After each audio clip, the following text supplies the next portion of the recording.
This is Agriculture Today, and I'm Shelby Varner with the K-State Radio Network. Part of a Fins, Fur, and Feathers podcast episode from Drew Ricketts and Joe Gerken starts off the show as they converse about legally and safely hunting and processing wildlife. K-State crop entomologist Jeff Whitworth keeps the show moving as he mentions how multicolored Asian lady beetles, ground beetles, and attic flies can overwinter in homes. Ending the show is K-State dairy specialist Mike Brouk discussing the current status of bird flu across the United States and how continual testing is having a positive impact on detecting potential problems in dairy herds. That and more is coming up ahead.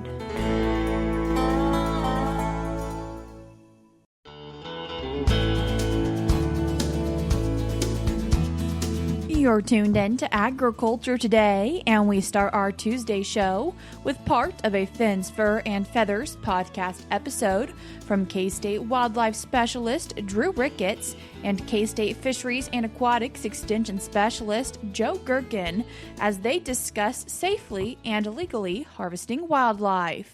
When we harvest that animal, what are some of the first things we need to do, once we have that animal has expired? Sure. So, the first thing that you need to do is make sure that you're following the laws and regulations of the state that you're in where you harvest that animal, right? So where we are in Kansas, it's illegal to move a big game animal that you've harvested without tagging it. So in our state, we're fortunate, I think, to have an electronic tagging system that allows us to just open up an app on our phone, take a picture of that critter, include some information about, what method of take we used, what county you were in, maybe what unit you were in if you're harvesting deer, the sex, the species, method of take, and all that kind of stuff. And then you can do whatever you want with that critter from a processing standpoint. So that's important. In some states, even on a big game animal, you might have to leave proof of sex on at least 1/4 of that animal. So I harvested an elk in Colorado a few years ago, and one of the things that surprised me was I couldn't completely break that down into prepared meat before I brought it back to Kansas. I had to, on that cow elk, I had to leave the vagina attached to one of the quarters, and that was the proof of sex that had to be there to bring it home. So make sure you know the regulations about those things in the state you're in. Yeah. So once we have harvested that animal, we've tagged that animal, what are some of the first things we need to be thinking about when we're processing or starting to process that animal? Sure. So, one of the most important things is getting that critter cooled down as quickly as possible. And there's lots of different ways that we can go about doing that. If we're thinking about a big game animal, we talk about field dressing a lot. And so that's just removing the viscera, which another way to say that is just getting the guts out, right? And those guts retain a lot of heat, and so they can allow the bacterial action to continue for a much longer period of time in that animal. They also contain a lot of bacteria. And so that combination of retaining heat, including bacteria, can lead to spoilage if that's kept in there. For smaller critters, we don't necessarily think about this a lot. If the temperature's warm, we also need to get those critters cooled down. One way to do that might be to, every time you take a break, just going ahead and doing what you can to dress those animals that you've harvested up to that point. Maybe get them in ice on a cooler or something like that, but allow that cooling process to start.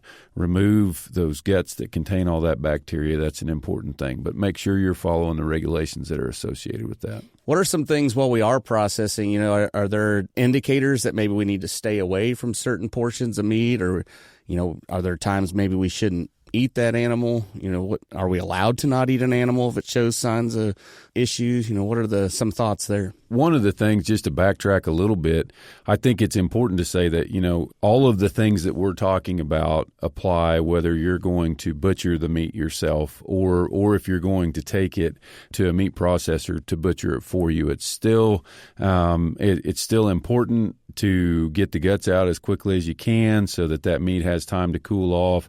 It may be even more important to field dress a big game animal quickly before you take it to a meat processor, because it might have to wait around until tomorrow before it gets dealt with much more. So that part is important. It's also it's very reasonable not to have time or not to have the want to butcher that animal yourself too, and that doesn't take away from the experience or anything like that. Yeah, very good point. If we are taking it in, are there things? Do we need to cool down that meat, or is getting the guts out enough and then taking it in? What are the steps to do that properly? I think it depends on how quickly you can get it there. Yeah. If we harvest an animal of an evening, or let's say it's the morning, we harvest an animal, we field dress it, and we get it in the pickup, and we go straight to the meat processor. That's probably, we don't need to do anything else. They're going to take care of everything else. If we harvest an animal and field dress it, and it's late at night, and we can't get it to the processor until tomorrow, then getting that animal cool however we can is going to be important. And so, if it's possible for you to hang it in a cold place, then that's great. If it's more than 40 degrees outside at night and you're not going to be able to take it in until tomorrow, then going ahead and getting it field dressed and then packing that gut cavity with ice, that will allow that meat to cool down much more. And this is not something that I would recommend to folks, but, sometimes I do processing workshops, and I have been in the situation where I was afraid I wasn't going to have a deer to process 30 minutes before the program was supposed to start. And magically the deer walked out and everything worked out. And so I've started harvesting deer for those processing workshops in the morning before that workshop that might not be until 6:30 at night or something like that. And what I've learned to kind of do there is park my pickup in the shade somewhere and get ice on the carcass. So I get the carcass on its belly so that any juices that start to come out of the guts as that bacteria start working really hard in there with all that warmth and everything goes away from the bulk of the meat rather than towards the bulk of the meat. And that's an important thing if we're harvesting fur bearers too, because a lot of times we might run traps in the morning before work, but then we can't skin those fur-bearing animals until the evening. And so if we can go ahead and put those critters on their belly, then we might see less spoilage. The flip side of that is if you're dealing with an animal where some of the valuable fur is on the belly, then that And this applies if all we care about is the fur and not the meat, right? And so all the body that's in between the gut cavity and the back is going to reduce how much of that bacteria gets to the fur. So, beaver, bobcats, coyotes, those sorts of critters, have them laying on their back if you can't process them until that evening if we harvest them that morning. But whatever you can do to get it cooled off as quickly as possible and keep it cool until you're going to process it. What are some of the main takeaways that you have from this episode here? Sure. So all of that said, you still have to be practical, and you don't want to be scared of the critters that you harvest, right? So we're thinking about minimizing exposure, not just exposure to ourselves, but also exposure to the meat of these different critters that could be living inside the critter that we harvest. So get them processed as quickly as possible. Field dress, get that critter cool. Process, do the final processing as quickly as we can. Make good shots. Try not to spill gut contents or bladder contents on the meat. If you do, it's okay. Clean it up, wash it real good. But it's everybody who has processed their own animals has spilled some gut contents or spilled some urine on meat. You don't want it to sit there and have time to soak in and affect the flavor or infect it with other different things and those sorts of things. Protect yourself also. Wear gloves if you can. Do a good job of washing your hands.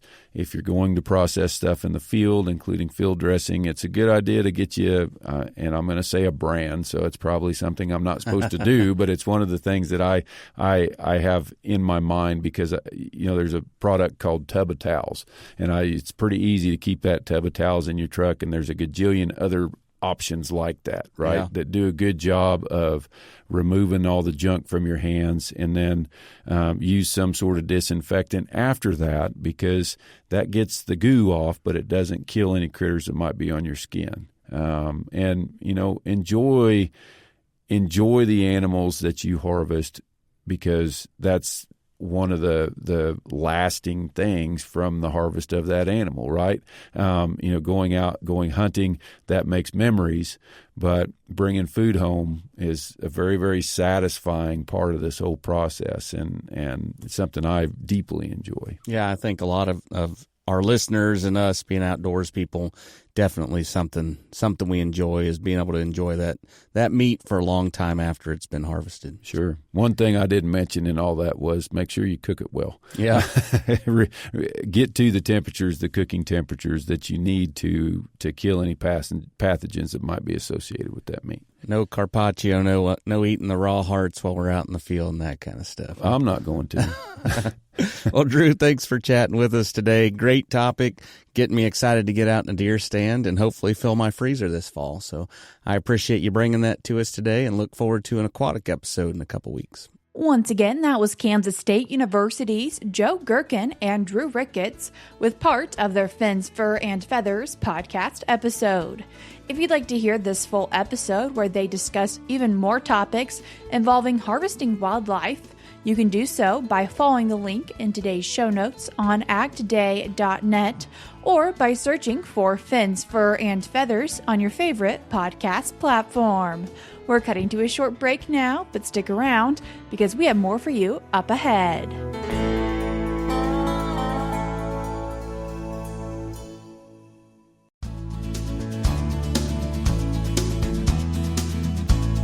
You're tuned in to Agriculture Today, and we continue our show discussing one pest that we're hopefully done seeing, and then discussing other ones that people might want to keep in mind as they overwinter in Kansas. And then to talk about them, we're joined by K-State crop entomologist Jeff Whitworth. Jeff, thanks for joining us today. My pleasure. Anytime. Jeff, what is that one pest that you think we might be done seeing for the winter months? Well, I hope it's the armyworm. We've been talking about that since spring. The armyworms get in anything: sorghum, wheat, corn, yards, lawns, golf courses, brome, pastures. And we've been worried about them with the new wheat crop and the planted wheat crop. And they have been. They've been in the wheat in a few different places where the wheat was planted a little bit early. Because of the recent weather, once it gets down into the mid-20s for a couple of hours, I think that put the armyworm into the overwintering phase. So I don't think we'll have any more problems with armyworms. If anybody sees any little worms out there feeding, they're probably army cutworms, and those should not be a problem until March. So I'm thinking the armyworm problem is put off again until spring. At least I hope, because of the recent weather. Speaking of that overwintering phase, what are some pests that people might want to be keeping an eye on as they like to be in Kansas for the winter? Yes, in the last week, and probably carrying out into the next week, because it looks like the temperatures are going to rebound into the 60s and 70s. We traditionally, in different places in the state, have problems with insects coming indoors in mass, and by that I mean by the thousands, and they can really create problems. And the three pests that we have problems with is, number one, probably the multicolored Asian lady beetle, and the other one is more regional, probably more north central Kansas, is the Pennsylvania ground beetle. And the third is a complex of what we call attic flies. Attic flies can be a problem mostly on places near livestock producing areas. Anytime you have horses, cattle, or anything like that around, lots of times we can have problems with attic flies. It's house flies, other pests, they come indoors. They're mostly up the top part of the building where they try and get in through windows and cracks and crevices. In the last week or two, I've seen massive infestations of these flies trying to get in. They really can be a problem just because of the numbers. And as you know, if you've ever seen flies, as they move around, they produce little spots. Well, you can imagine thousands of flies in your attic or in your upstairs, and then they will be quiet when it's cold. But then when it have a few warm days in the winter, they can become a little active and they can cause some buzzing. They usually get down into the main part of the house or the main part of the barn and the main part of the garage or whatever it is. And they can be a nuisance for the most part. So those are the attic flies. The other one that's a real problem throughout the state, anytime we have aphids in the summer, is the multicolored Asian lady beetle. The multicolored Asian lady beetle normally is considered a beneficial. They were brought into this country back in the 70s and 80s and released. They were mass collected in Asian countries, as the name implies. They're native from Asian countries. They were brought into this country several different times by the USDA, mass released in order to help with green bug problems and aphid problems. The immature lady beetle and the adult both are really good at eating aphids and other insects, but for the most part, aphids. So anytime we have a big aphid population, like we have had this year in alfalfa, a little more so than normal, and sometimes in sorghum and whatever it is, generally we'll have a bigger multicolored Asian lady beetle problem. And you can tell them from the normal, regular Kansas lady beetle because they're a little bit larger. They can be all different colors, but they'll have kind of a W on the front of their thorax. So you can see that's a multi-Asian lady beetle. That's no significance to it other than they're a little larger. And they all somehow, they are attracted to the same type of area for overwintering. So if you're out in the country and you have sorghum or some crops around you that have quite a few aphids in the summer, they were using that for food, and they build up in populations and they come in and they overwinter. They're trying to get in, and they're really good about getting in. The problem with the Asian lady beetle, they don't cause any diseases, but they can leave spotting. They have kind of a yellow discharge, and it will spot rugs and just about anything in the house that they get on. Plus, they do bite, and they have pretty strong mouth parts. So when they bite you, you will notice it. And I get a lot of complaints from folks about how do you control these things. Once they get into your house, they become a pest. You can spray them with just a general pesticide, that's non-staining, that can be used to kill crickets and spiders and roly-polies and just general insects around your house. Those work pretty well, but you're going to have to spray around the cracks and crevices, realizing these beetles, they get probably in the upstairs part of the house because that's where it's warmest during the day. And then anytime they'll become inactive when it's cold, but then when it warms up, they come back down and they can get back through cracks and crevices. So they'll show up in January or February. We always have a 3 or 4 day or a week of warm weather. They'll show up in pretty good numbers sometimes.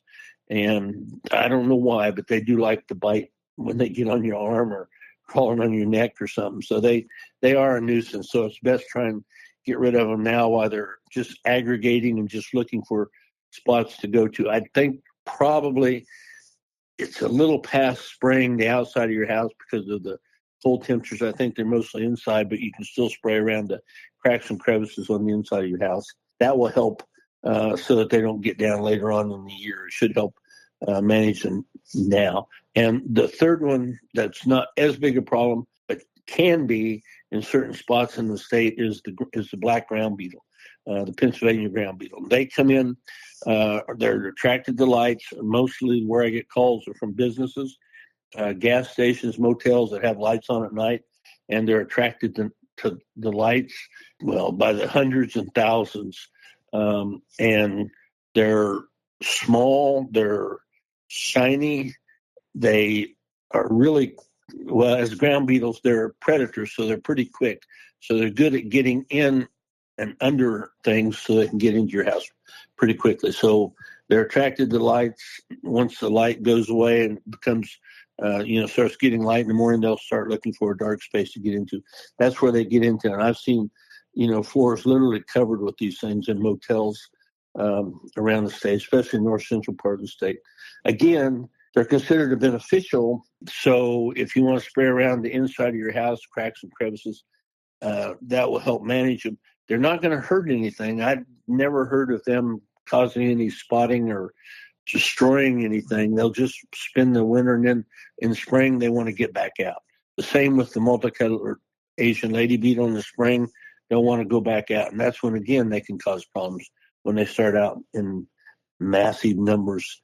But those are the three insects right now in the last week and probably the next week or two that we're going to start seeing because they're getting in for overwintering and they're repositioning themselves inside something, a barn, a garage, an outbuilding, a house, whatever it is.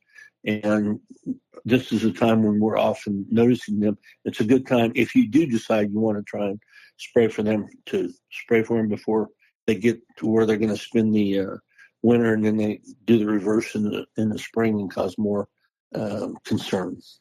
If people had to deal with the nuisance of these insects last year, are they more likely to have to deal with them this year? Yes, that's a good question. The multicolored Asian lady beetle, apparently it has something it keys in on for overwintering, and then who knows what. But, it's been speculated that where they brought them from, it was kind of a mountainous area, so they go to higher up areas to overwinter, like the second story of a house or the second story of a garage. I don't know. I'm just saying. But they will be at this. Well, again, it depends on where their food is for the summer. If you have sorghum, you have a lot of sorghum aphids or sugarcane aphids year after year, or green bugs or cornleaf aphids. You can have the multicolored Asian lady beetle in the same spot every year trying to overwinter. And after 2 or 3 years, most folks, and I've seen this, especially in the South Central Kansas, most folks get pretty good at being able to keep them out of their house. They get most of the cracks and crevices and holes sealed up, and they start spraying, in mid-October when they see the first one appear. And so they've been able to work it out that way. But yes, if they follow the food source, the aphids, if you have a lot of aphids in aphids in trees, crops, whatever, you're liable to have quite a few lady beetles, and that's how they overwinter. So, and they usually, once they find a successful spot, for some reason they go back there year after year, or their offspring do. Jeff, I appreciate you taking the time to join us today. Hey, my pleasure, anytime. That was K-State crop entomologist Jeff Whitworth. We're cutting to a short break now, but stick around because we have more for you up ahead.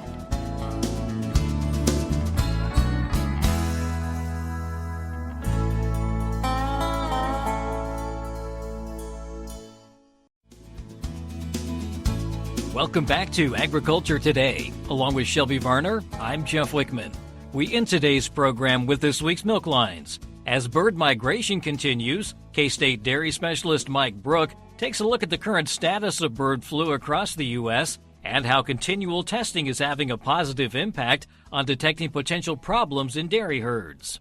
Today I'd like to visit with our Kansas dairy producers concerning the situation with bird flu, or HPAI, in our dairy herds. As we move into the early winter and bird migration has been underway now for a few months, actually, what are we seeing in terms of new cases of bird flu within our dairy herd across the United States?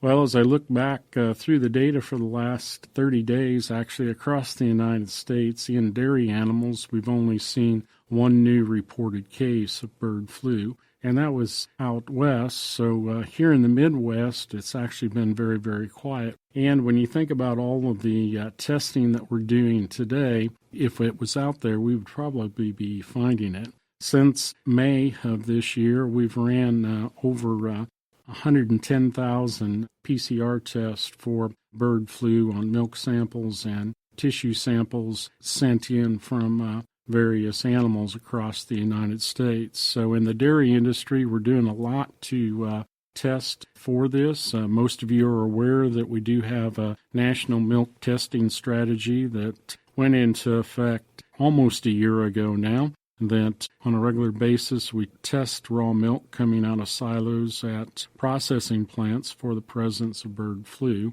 And that has helped us find a few herds across the United States that really weren't showing symptoms, but that has allowed us to find a few herds across the United States that were not showing symptoms, but it was found in the milk, and we've been able to address those situations very quickly.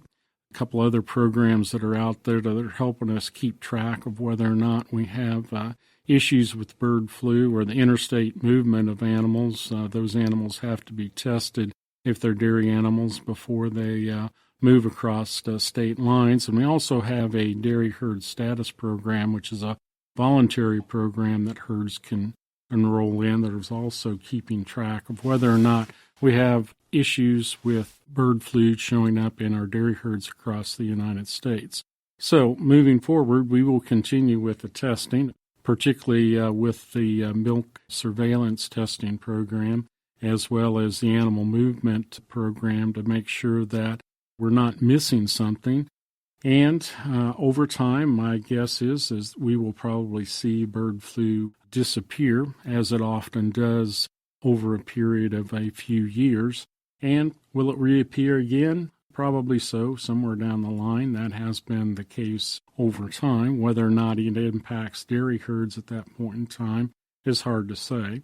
Our friends on the poultry side, however, they do continue to see some new infections of bird flu across the United States, and a few here in the Midwest as well. So I want to encourage our dairy farmers to continue to be observant of their animals, and if they do see signs, make sure you get the appropriate testing done. And many thanks to our people in our regulatory agencies that are involved in our testing programs that do seem to be effective in identifying when we might be having problems and getting those problems addressed quickly. This is Mike Brouk with K-State Research and Extension. Thanks, Mike. And while we have a moment, Kansas State University's annual Swine Day will be held Thursday, November 20th in Manhattan. A new swine calculator, created by swine experts to help producers increase profitability on their farms, will be featured at this year's event. The calculator predicts pig growth performance and carcass yield based on dietary nutrient composition and user-provided ingredient prices to determine the optimal level of DDGS in the diet. The goal of the DDGS calculator is to combine feed cost, growth performance, and carcass yield to help producers determine the most economical inclusion level of DDGS in the grow-finished diet to increase profitability. To view the calculator, go to asi.k-state.edu/extension/swine/calculators. And that'll do it for this edition of Agriculture Today. For Shelby Varner, I'm Jeff Whitworth. This is the K-State Radio Network.